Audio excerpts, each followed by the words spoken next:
Hi there, and welcome to the Skylight Books author reading series. If you'd like to learn more about us and our many upcoming author events, please visit skylightbooks.com, where you can browse our inventory, buy books, and join our Friends with Benefits Club. You can also follow us on Twitter, Tumblr, and Facebook. To speak to a real live bookseller like me, please call 323-660-1175. Thanks for your support, and enjoy. All right, so tonight, our order of events, we're going to actually start out with a Q&A. We're going to really buck tradition. It's crazy. And then Emma is going to do a reading with some special guests, some special puppety type guests. I don't want to give it away. And then we will set up a table and Emma can sign your books. All right, so without further ado, everyone please help me out by silencing your cell phones. And I will introduce tonight's readers. Barbra Dillon is the co-founder and editor-in-chief of Fanbase Press, an award-winning publishing company that seeks to produce new and distinctive works that give voice to the themes, ideals, and people that make geekdom so exceptional. Fanbase Press's titles include the 2018 Eisner Award-nominated Quince, the 2019 Ippy Award-winning A Geek's Guide to Cross-Stitch, Journeys in Space, and the 2014 Bram Stoker Award-nominated Fearworms, Selected Poems. Barbra is also the director of marketing operations for Gemelli Biotech, as well as an award-winning voiceover actress with credits including The Katniss Chronicles and Pendant Audio's Phantom Canyon and Dreamnasium. All right. Emma Steinkellner is an illustrator, writer, and cartoonist living in Los Angeles, California. She's a graduate of Stanford University and is the illustrator of the Eisner-nominated comic Quince. The OK Witch is her debut graphic novel as an author.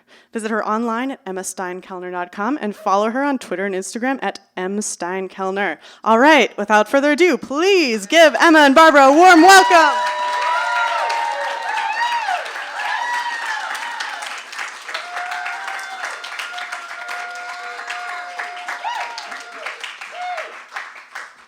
Embarrassed, but I have to turn this down a little bit. You know what? I have to too. So. Yes, we'll do it together. Hi, everybody. I just want to reiterate that the woman of the evening, Emma Steinkellner, is here, and she's absolutely phenomenal and talented. Can we give her another round of applause, please?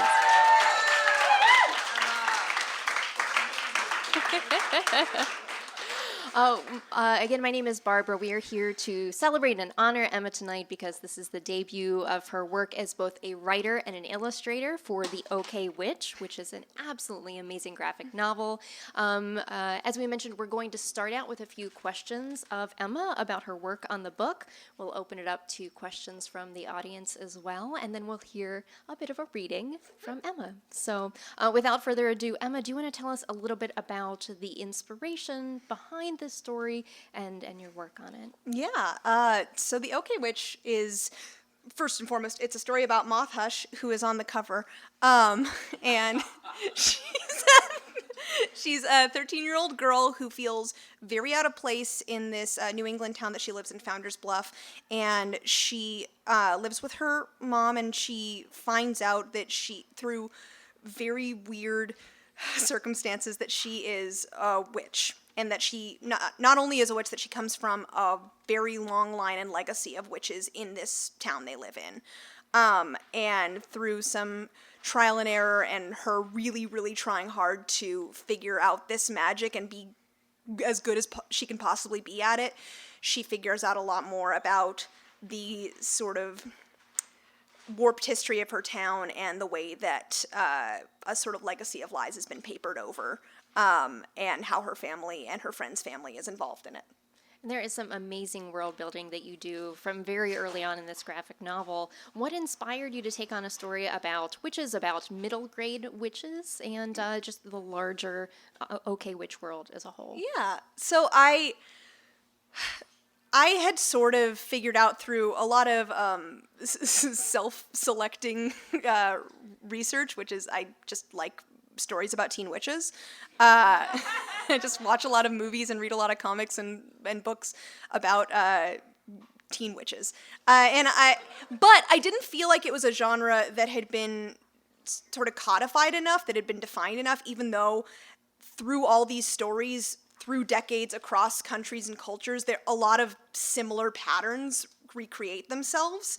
And I felt like it was a strong enough genre that it deserved a sort of like I always say it's like the Scream treatment, because I love the movie Scream, which is that Scream takes on the teen horror movie, and it sort of points out all the tropes and all the stereotypes, all the cliches, but it also does a really, really good job of executing them. So I hoped with this book to do that for the teen witch genre and both point out what makes it special in particular, but also just do it pretty classically. And you did an amazing job at Thank that. you. Yes. I feel I tried. Indeed. Well deserved. One of the things that we mentioned in the introduction for your work is that you previously illustrated the Eisner-nominated Quince, which is amazing, but this is your first foray into both writing and illustrating a singular work. So can you tell us about how you balance those duties and what some of the challenges were to taking on both duties?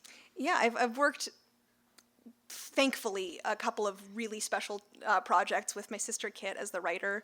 She's right there where I can hold her hand almost. I can do it. And she inspires me so hard. I mean, she is brilliant at telling character-driven, funny, emotional stories, and those are the kinds of stories that I want to write. So I copied her. But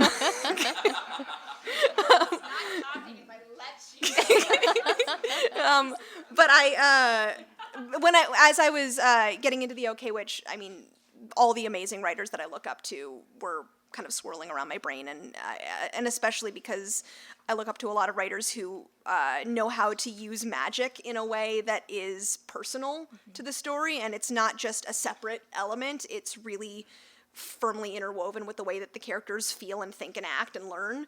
And so there were a couple of elements that were different working on my own. First, I got to be a lot more self-indulgent, which I've always been that way as an artist, just like going, what treats can I put in here for myself? And if you know me and you read this book, you will probably be able to spot them all, like it's a highlights magazine, and there's just little things. So there was... It's not that there was no one to check and balance me, because I had a really brilliant editorial team at Aladdin, including Lisa Abrams and Trisha Lynn and Karen Poprocki, our art director. And but a lot of the storytelling involved just like me really looking inward on what kind of story I would want to read as a young kid. And I think I did it. I mean, I really hope to make the story that other kids now will really, really enjoy and cherish, but I know I made one that I would have really liked.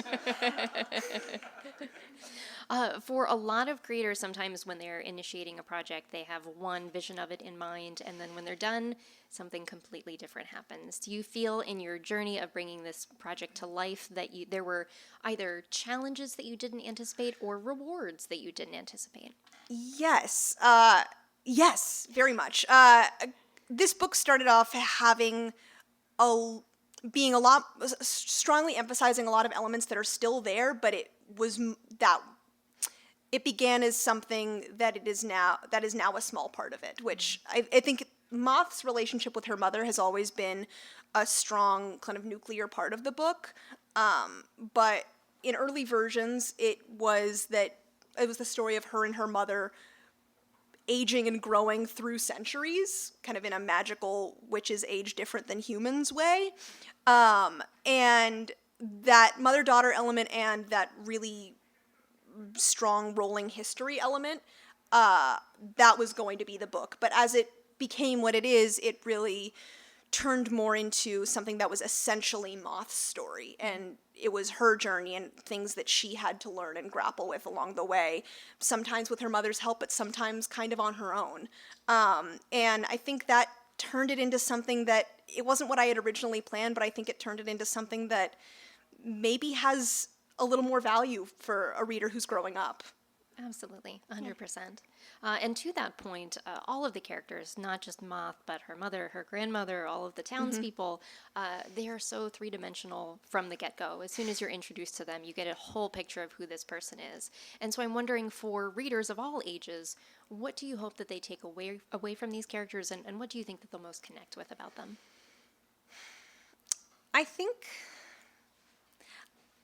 there's a pretty strong theme of what's secondhand and what's handed down in a lot of different, and it expresses in a lot of different ways. Moth and her mom own and operate a secondhand store, like an antique, a used goods store. There's this idea of magic being something hereditary, being something passed down, and something that changes with each time it passes down. And then there's also the idea of stories and history and how they morph and how they become simpler and how they become maybe further from the truth as they go on and get handed down through time, and how they change with each telling. And so I think really something I would hope is a takeaway for any reader is not being afraid to look back and try to get closer to the source and try to figure out, well, if this is me and this is something that someone I love who's a couple degrees away from me is, how do I trace that line? How do I use that to become closer to them? Or if this is a story that I've heard and that everyone in this town thinks is the truth about this town, how do I get closer to the source? In this case, it's time travel, which might not be as possible for you, the reader. But how do I dig a little deeper to get closer to what I can believe in? Mm-hmm.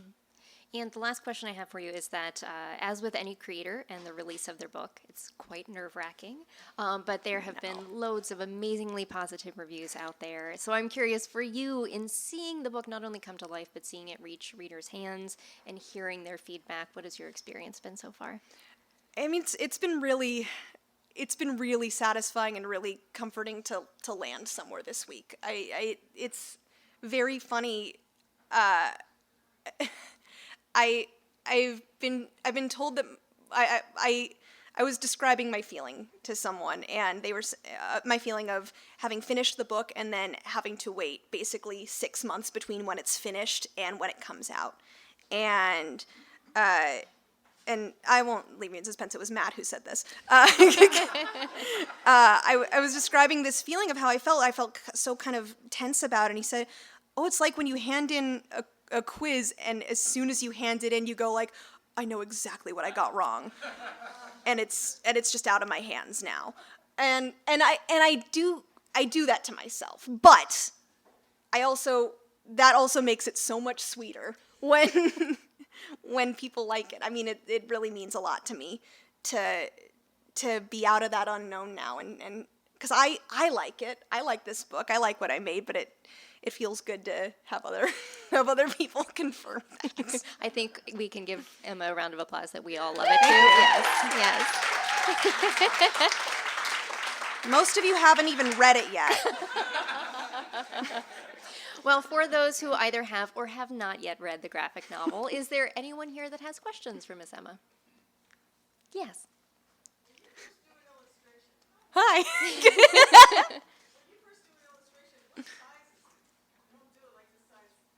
Oh, great question. Well, I work digitally, which is an important thing for everyone to know if that's going to inform any future questions. So I do all my work on a tablet that plugs into my computer, and I use Photoshop. So that makes it very easy to edit, and it also makes it very easy to make everything a uniform size, which this book is 5.5 by 8 inches. Yeah. Wow. I can't believe I've seen a set of numbers so many times, and it's just not in my head anymore. But it has a certain set of dimensions, and so when I'm working on a page, I'll zoom in for each particular. Zoom in on my little computer for each particular panel. It depends on how detailed I'm working, because some pages have. I'm trying to find a very detailed page. All right, here's this map of some witches trekking across coastal Massachusetts. So they're real tinies. Got some like Bruegel style little tinies that you gotta zoom in for if you wanna know how they look. So when I'm drawing them, I get real close. But otherwise, sometimes there's more less detailed work that I can be a little more big picture on. Does that answer anything? Thanks. Excellent. That was a great question. Any other questions? Yes. So how organic is a witch's thinking in her rolling sense of time? Does she see the end of the world coming? Does she worry about Oh my goodness. You're getting existential. Wow. Is the climate clock striking midnight? If it is for all humans, it is for witches too. It's real. Wow. I think one of the recurring elements in witch fiction that I'm always interested in is how so much of the antagonization of witches is because they know too much and that makes us uncomfortable. In Macbeth, you have the three weird sisters who can see the entire arc of the story before anyone else can, and that makes them scary and frustrating. And I have Moth's grandmother Sarah is one of those more sort of all-powerful, intimidating presences because she is so powerful and because she seemingly is so much wiser than any of the other characters, but I hoped to give everyone a little humanity and a little bit of difficulty relating to one another, so hopefully that makes everyone a little more vulnerable. But I think they show their human card a lot too, if that makes sense. Yeah. I wish we had awards for questions because these are fantastic questions. These are really good. Yes, absolutely. Yes. Are there any images that you had in your head that you just knew you wanted to get to, and so that informed the story, or how does that work? I think a couple of times things have come image first. Let me do a quick flip. Well, this is funny. There's some magic destruction that happens to to a mansion, and after the destruction, I have these pillars that have big chunks taken out of them, and my brother was walking by when I was illustrating them, and he goes, "Why do they have bites taken out of them?" And for some reason, that's just how I saw the aftermath of a big sort of magical event, is that there would just be kunks taken out of big pillars, but they look like bites, so that might be something. That's how there is sort of the climax. The climax involves a lot of angry historical ghosts, and I knew exactly how I wanted those effects to look. A lot of the magic effects I needed to have a plan for, because otherwise it was just going to be gold sparkles. I wanted a way to kind of differentiate how different magic events would take place. So that took a little more mapping. Yeah. Any other questions? Yes. What's the witchiest thing about you?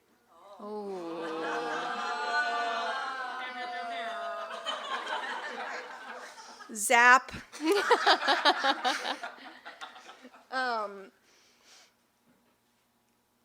It's the witchiest thing about me.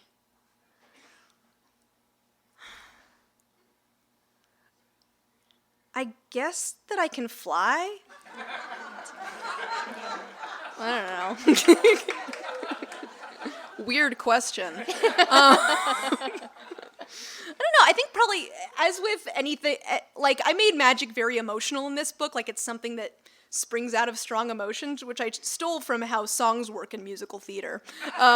When someone feels something very strongly, they have to sing. In The OK Witch, when someone feels something very strongly, magic happens.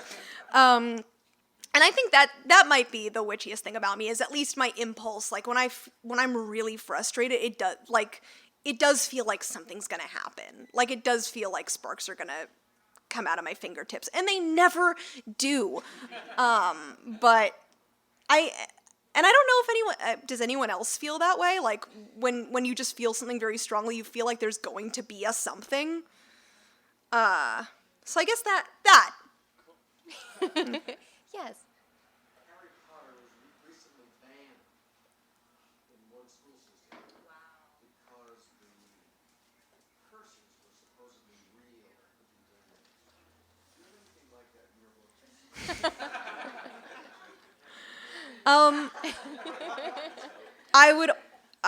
I think I can honestly say that most of the most of the dangerous material in this book is the work of the patriarchy, not of magic. Are we booing the patriarchy or magic? Okay, cool. Good to clarify. Yeah, Yes. it's important that I know what kind of people are coming. Yeah. Any other questions? Yes, two more. Right here. Yes. Are there things you learned or changed about your own craft while writing this book? Constantly, and that it's.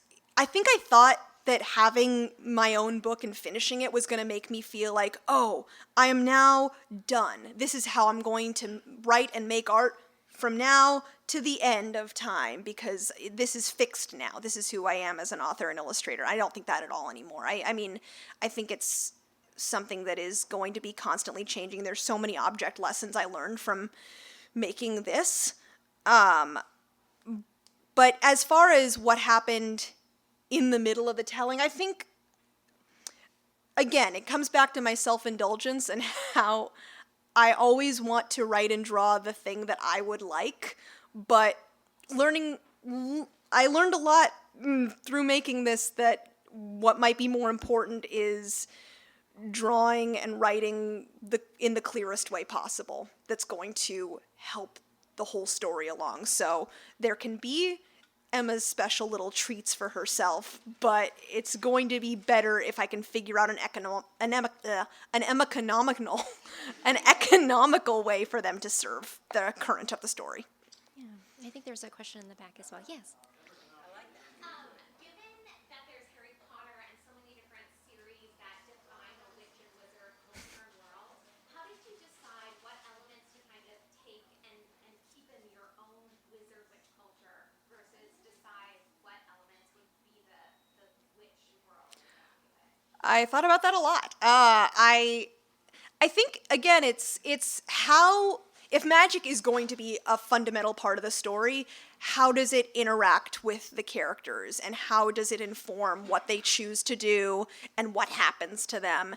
And again, for me, the primary characteristics of magic in this book are that it is very emotional and very emotionally driven, and that it is something that brings families together and also pulls them apart. It is hereditary, and it informs the character of the family.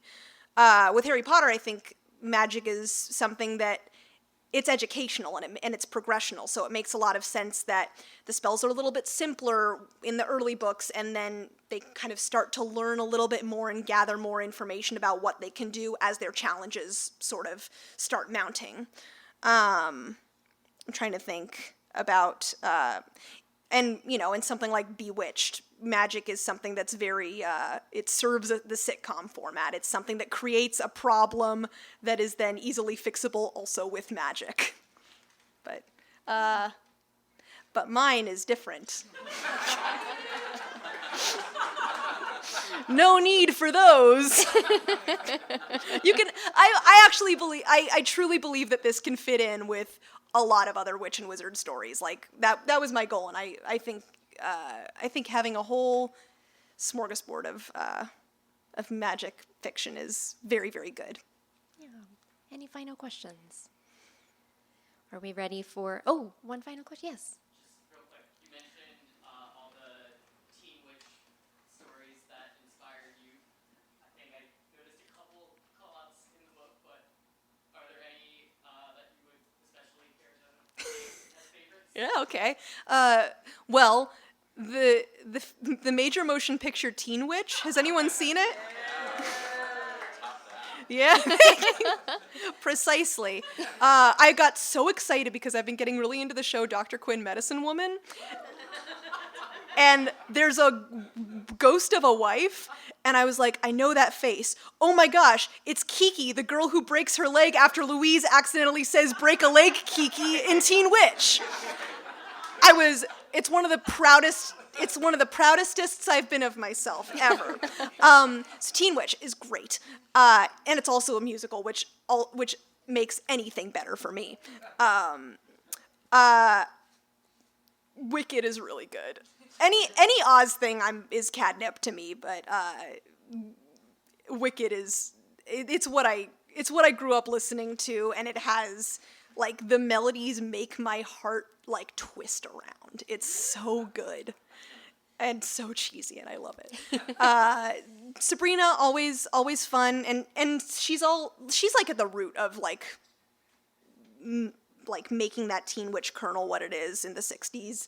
And also the new Chilling Adventures of Sabrina. I haven't watched the show as much, so I can't speak to that very well, but the comics are great. Yeah. Well, is everyone ready to hear an excerpt from the OK Witch? Usually, audiences know they're buying into an experience that has puppets in it before they go into it. So I'm sorry to spring this on you. There are some puppets of these characters just so I can make this reading a little bit easier. Do you want to meet them? This is amazing. This is Moth Hush. She's 13 years old, and she just found out that she's a teen witch. This is her mom, Cal. She's just trying her best. This scene takes place right after Moth has had her first magic, which takes place at school when she accidentally has the mouths of some bullies transfigured into the palms of her hands. Some, what I call body horror light. Marty, you asked about images that I had in my head before I started doing the book. That was one of them. All right. I'm a witch? I know it doesn't make sense. No, Mom. Everything finally does make sense. I always thought I was just weird, and you never told me? Like, that would make you feel less weird? I didn't want to scare you. Scare me? Have you even met me, Mom? I love witch stuff. So what's the real reason you didn't tell me, huh? I was just trying to be a good mother. By lying to me for 13 years? Wait, why is this all happening just now? My hands and the glowing and the magic. Explain.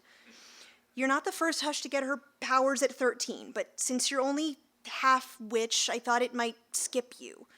So my dad he's not part of this at all. What happened at school was first magic. A spell your body does on its own when you feel something strongly. When I was 13, I accidentally cracked a fence with my eyes. When my mother was 13, she sent a live pig flying a mile away with her mind. Yikes. That's all magic is? Mistakes and pig throwing? First magic. Then you learn to control it. Perform more advanced spells. Spells? Oh my gosh, teach me spells. I'm really out of practice, Ladybug, and besides, it's not a good idea. I'm a witch. I need to do spells. It's my birthright. This isn't all fun and games like your cute magic school cartoon. Magic Cutie Academy, and it's an anime. Exactly. Real-life witch stuff can be complicated. What's so complicated about the coolest thing to happen in the history of ever? Being a witch isn't always cool. It's usually the opposite. Being a witch can put you in a lot of danger. Like way back in the Founders Bluff witch hunt? Oh boy. What? Sweets, Mommy looks a lot younger than she actually is. And it's not just because she moisturizes regularly. Okay, like how old? Like I was born in 1676 old? Gah.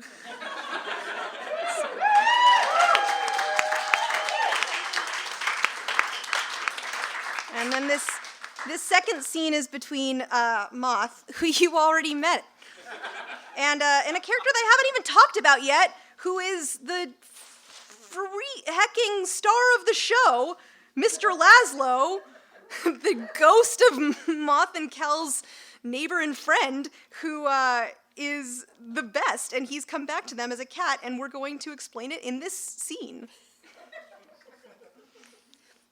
We'll start off with a meow. Meow. Hi, kitty, are you lost? Do you want to come inside? She lets him inside. Do. Thank you, Mothke. I was freezing my tuchus off out there. You're welcome. You can talk? Of course I can talk, Mothki, and if you'll please calm yourself, we can have a conversation. Mothki? Did you just call me Mothki? The only person who ever called me that was Mr. Laszlo? Oh, finally a little recognition. But Mr. Laszlo, you're... Yes? Dead. A small thing. Small? Dead, not small, dead big. Mothki, dearie, please, you'll embarrass yourself, and that's coming from someone who just waited behind the alley at Honest Bill's Chowder House for garbage oysters. No, this isn't happening. Mr. Laszlo died when I was in the 1st grade. He gave Mom her job and a place to live. He helped raise me. He left everything to us. He was great, but he's dead. I am great, aren't I? I even left you my autographed glamour shot of Diane Carroll. It is you. Mr. Laszlo, you're a dead cat. Not a dead cat. A dead man, but very much an alive cat. My mistake. Wait, why are you a cat? Well, of course, you know when a human dies, their spirit may still hang around. Yeah, obviously. If they have unfinished earthly business. And your business was? To take care of my Mothki. I knew you might need me someday, so I needed a host. Some ghosts possess bodies and objects and buildings without asking, make awful noises and terrible chills. Very rude. I prefer to ask politely. So I asked this stray cat, and he has no objection. His spirit lives here too. We're like roommates. Laszlo is in here to talk and schmooze and reminisce about the golden age of Hollywood. Kitty is in here to crave tuna and drop dead mice on your doormat. Anywho, I come to you as the cat, and with such soft fur, you should feel it, to help you, because I want you to be the best witch you can be. You're my familiar. Eh? My familiar, a witch's animal companion who helps them with their magic. If you say so. Mr. Laszlo, I really missed you. I missed you too, Mothki. I even brought you a present. It's right outside. Go outside. Aw. Ah, dead mouse! You love it. I'm so happy.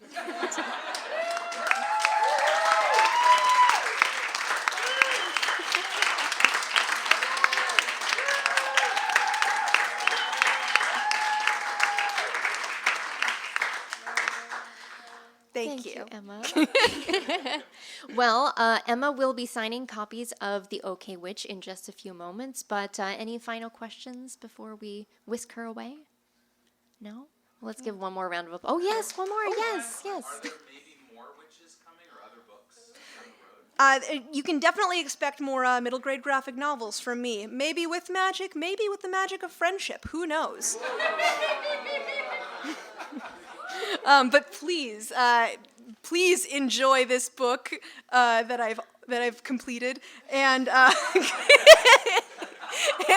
and also enjoy some refreshments. Let's give Emma one more round of applause.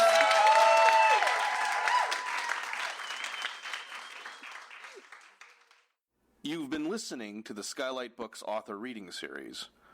Don't forget, you can listen to this and all of our other great podcasts at skylightbooks.com. Thanks again for stopping by, and we hope to see you soon.